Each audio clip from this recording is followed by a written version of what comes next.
எந்த அளவுக்கு அவருக்கு அது கஷ்டமா இருந்துச்சு அப்படின்னா, இனி நமக்கு என்ன வாழ்க்கை இருக்கு, வாழ்க்கையே முடிஞ்சு போச்சு, தாகத்துக்கு தண்ணியும் இல்லை, சாப்பிட்றதுக்கு ஒரு சாப்பாடோ எதுவுமே இல்லை, இருந்த கொஞ்சமும் அந்த காணாம போன ஒட்டகத்தோட போயிட்டே அப்படின்னு சொல்லிட்டு நிராசையோட உச்சக்கட்டத்தில் இருந்தார்.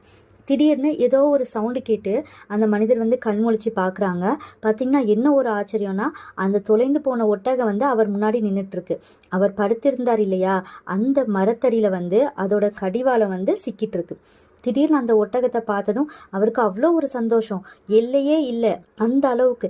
ஏன்னா வாழ்க்கையே முடிஞ்சிருச்சு அப்படின்னு நினச்சிட்டு இருந்தவருக்கு எல்லாமே கிடைச்சிருச்சு. இந்த மாதிரி சூழ்நிலை நம்மள பல பேருக்கு இருக்கும் இல்லையா, சரி இப்படிலாம் இருக்காதா, இப்படிலாம் நடக்காதா நம்ம லைஃப்பில் அப்படின்னு சொல்லிட்டு நிறைய யோசிச்சுட்டு இருப்போம். அதே மாதிரியே வந்து எல்லாம் நமக்கு தந்துட்டான் அப்படின்னா நம்ம எவ்வளோ சந்தோஷப்படுவோம். அந்த மாதிரி ஒரு சந்தோஷம்தான் அவருக்கும்.